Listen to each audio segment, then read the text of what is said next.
انہوں نے ڈیٹ دی تھی 10-15 دن، اس سے بہت اوپر، بلکہ مہینہ اوپر ہو گیا۔ کہہ رہے ہمیں تو یہ تھا یہ لوگ بڑے وقت کے پابند ہیں، میاں بیوی دونوں جاب کرتے ہیں، تو ہم نے کالیں کی ہیں، دونوں کے نمبر بن جا رہے۔ کہہ رہے اب اس بات کو کرتے کرتے 3-4 مہینے ہو گئے، ان کا رینٹ بھی میرے پاس جمع ہو رہا تھا۔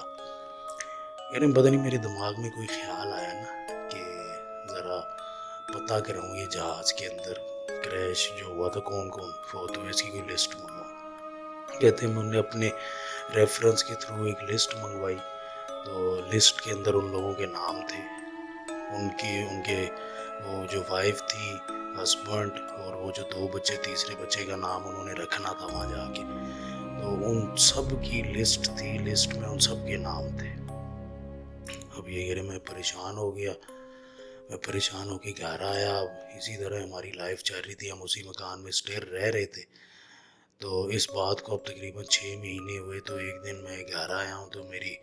وائف، میرے سسر، میری ساس اور بچے وغیرہ سارے ایسا لگ رہا تھا جیسے میرے انتظار میں بیٹھے۔ تو میں ان کے ساتھ جا کے بیٹھ گیا، میں نے کہا کیا ہوا ہے، خیر ہے سب؟ کوئی ان کا رشتہ دار آیا تھا یہاں پہ؟ وہ کہہ رہے نہیں، ان کا تو کوئی آتا ہی نہیں، کوئی محلے میں بھی نہیں ان کو جانتا، لوگ تو ہمیں ہی سمجھتے ہیں ہم یہاں کے مالک ہیں۔ میں نے کہا تو پھر اب کیا کریں ہم لوگ؟ کہا کہ آپ نے کسی کو بتایا تو نہیں دفتر میں؟ اس نے کہا میں کیوں بتاؤں گا، میں نے تو نہیں بتایا۔ تو کہہ رہے ٹھیک ہے پھر آپ کسی کو بتائیں بھی نہ۔ کہہ رہے ایسے کیسے ہم نہ بتائیں، ایک دن پتہ تو چل ہی جائے گا، ان کا رشتہ دار وغیرہ کوئی ان کا دوست یار کوئی تو آئے گا۔ کہتا ہے کہ جب آئے گا تو آپ وہ جو کرایہ وہ جمع کرتے جائیں، جب آئے گا تو ہم اسے کرایہ وغیرہ جو بھی بنتا ہوا سارا کچھ ہم اس کو دے دیں گے، تو تب تک ہم آرام سے رہتے ہیں، آپ بھی نہ بات کریں تو میں بھی نہیں بات کرتی۔ لوگوں نے کہا ٹھیک ہے۔ تو کرتے کرتے وہاں پہ ان کا سال گزر گیا۔ کہہ رہے سال تو گزر گیا لیکن ڈسٹربنس جو تھی تھوڑی اس مکان میں گڑبڑ تھی۔ اس کے اوپر والے پورشن سے ہمیں فرنیچر گھسیٹنے کی، اور اوپر جیسے کال آ رہی ہے، وہ شاید پروموشنز کال جو آتی رہتی ہیں فون بجنے کی، وہ بھی کالیں وغیرہ آتی تھی۔ اور جو میرے سسر جی تھے وہ اس اوپر والوں کے الیکٹرانک کے بھی بل بھر رہے تھے، الیکٹرکسٹی کے، گیس کے، پانی کے، جو بھی بل وغیرہ جو کچھ آتا تھا وہ بھرتے تھے، اور ہر مہینے بھرتے ہوتے تھے، تاکہ کہہ رہے کوئی گھر نہ آ جائے اور آ کے کوئی دیکھ نہ لے۔ اتنا زیادہ نہیں آتا تھا، بالکل معمولی سا، کوئی 5,000 سے بھی کم آتا ہوگا، شاید کوئی 2-3 ہزار بھی نہ آتا، اتنا ان کا بل آتا تھا، اور وہ بھر دیتے تھے وہ، کہ کوئی آ کے یہاں پہ انکوائری نہ بیٹھ جائے اور کہیں مکان ہمارے ہاتھ سے نہ چلا جائے۔ کہہ رہے اب اسی طرح سے ایک رات مجھے بھی بڑی شدید فرنیچر کی آوازیں آئی، میں نے کہا چلو چیک کرتے ہیں کیا ہے۔ میرا وہ ان کی ساس نے ان کو مشورہ دیا کہ یہاں یہ جو تالے لگے ہوئے اوپر والے پورشن کو تو ان کو توڑ دو، کام توڑیں گے تو لوگوں کو پتہ چلے گا، کسی طریقے سے کوئی چابی بنوانے والے کو یا کسی کو دور سے پکڑ لاؤ، کسی دوسری جگہ سے دوسرے کو کھول دے۔ کہہ رہے تو میں لے آیا، تو میں نے تالے وغیرہ سارے کھلوا لیے گھر کے، اور دیکھا تو ان کا تھوڑا بہت قیمتی سامان جو نارمل گھروں میں ہوتا وہ جو تھا وہ میری ساس نے اپنے قبضے میں لے لیا، کہ اب تو ان کے مالک ہی نہیں ہے تو کیا ان کا کرنا، اور یہ چیزیں خراب ہو جاتی۔ وہ کھانے پکانے کا جو سامان جو سمجھ آتا تھا وہ ان لوگوں نے لے لیا، نوڈلز وغیرہ ایسی ریڈی میڈ چیزیں وہ شاید بہت پسند کرتے تھے، مکرونی اور یہ جو ایسی چیزیں ہوتی، اس طرح کی کافی چیزیں ان کو ملی تو یہ نیچے لے آئے۔ اب اوپر ایک کمرہ تھا، اس کی سائڈوں پہ الارم لگے ہوئے تھے، تو انہوں نے وہ جو الارم والے دروازے ہوتے ہیں ویسا تھا کوئی اس کا ڈور نا،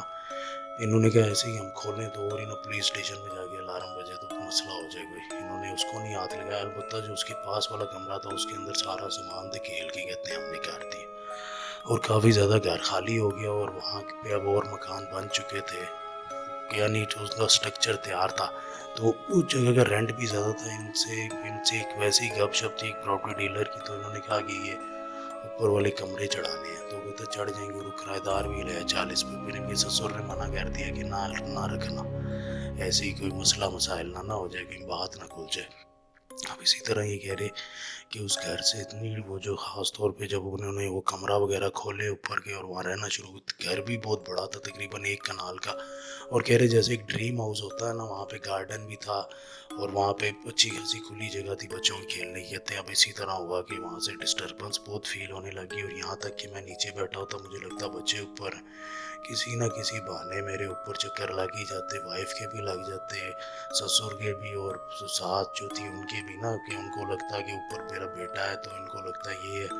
اور ان کو باقاعدہ نظر آتا ہے۔ انہوں نے کہا یہ تو مسئلہ خراب ہے، اور ان کے پڑوسیوں نے بھی شکایت کی کہ جی چھت پہ بھی ہمیں کچھ مسئلہ یہاں پہ لگا، لیکن انہوں نے کہا کہ نہیں جی بس آپ اپنی پڑھائی، اور پڑوسیوں کے ساتھ بڑے روڈ ہو گئے کہ وہ دوبارہ شکایت نہ لگائیں۔ اب اسی طرح معاملات چلتے رہے ان کے، لیکن یہ کہ ڈسٹربنس کچھ حد سے زیادہ ہی تھی۔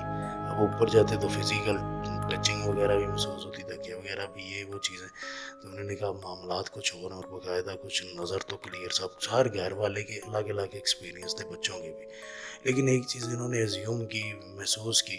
کہ ہم لوگ اوپر جاتے ہیں تب بھی بڑے ہوتے ہیں، نیچے ہم لوگ رہیں تو آرام سے ہم لوگ رہ سکتے ہیں۔ خیر اس گھر کے اندر آج ان کو 2 سال ہو گئے،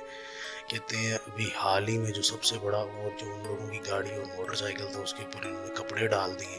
کہ ان کو یہ بھی ڈر ہے ان کے سسر جی کو کہ اوپر سے ڈرون نہ آ جائے، اور ڈرون کے ذریعے وہ موٹر سائیکل گاڑی کے نمبر دیکھ کے کوئی چیک نہ کر لے۔ انہوں نے اس کے اوپر کپڑا ڈال لیا۔ ابھی سب سے حیرت کی بات ایک یہ ہوئی تھی کہ موٹر سائیکل کی صفائی وغیرہ کر رہے تھے رات کو نا، اس کی تھوڑی سی دیکھا تو اسٹارٹ ہو گیا اپنے آپ، ابھی بھاگ کے گھر آ گئے، اور اس کو آف وغیرہ کیا، اس کی تاریں وغیرہ جو تھیں وہ پتہ نہیں کاٹی ہیں، توڑی ہیں، کیا کیا کہتے ہیں، ہم نے اس کو آف کیا، اور پھر اس کا جو چیزیں تھیں جس سے وہ آن ہوتا تھا ساری کی ساری ڈسکنیکٹ کی ہیں۔ وہ ان کے لیے بڑا پریشان تھا، موڑ کے کس طرح موٹر سائیکل آن ہو گیا۔ اب اس طرح ان کی گاڑی بھی کھڑی ہوئی تھی، وہ بھی انہیں تھوڑا سا ڈر لگ گیا، لیکن بس پڑھائی وغیرہ کرتے رہتے ہیں، سورت وغیرہ وہاں پہ پڑھتے رہتے ہیں، اللہ توبہ کہتے ہیں ہم لوگ کرتے رہتے ہیں، اور وہاں پہ آرام سے رہتے ہیں۔ ان لوگوں کا جن کا مکان تھا وہ تو اب نہیں رہے،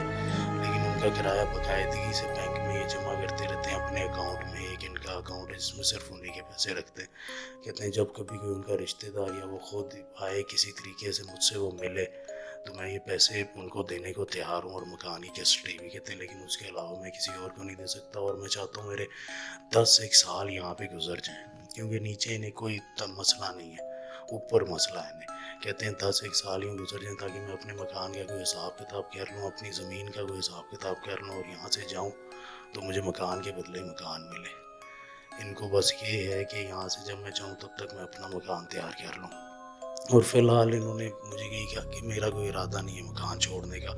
اور وہاں پہ بیٹھے بیٹھے باقاعدہ مجھے بھی اوپر لے گئی ہیں، تو تھوڑی سی ڈسٹربنس سی، بڑی ایک فضا ایسی محسوس ہوئی ڈر والی، کہ رات کا وقت بھی زیادہ تھا کہ میں خود بھی ان کے ساتھ اندر نہیں جا سکا۔ تو بس یہی تھا، بعد میں انہوں نے پھر سے رپیٹ کیا کہ یار میرے بارے میں اور میری لوکیشن وغیرہ کوئی چیز بھی آپ نے کسی کے ساتھ شیئر نہیں کرنی۔ تو بس یہی تھا ان کا واقعہ۔ باقی میرے والد صاحب کی مغفرت کے لیے ضرور دعا کیجیے گا۔ اللہ حافظ۔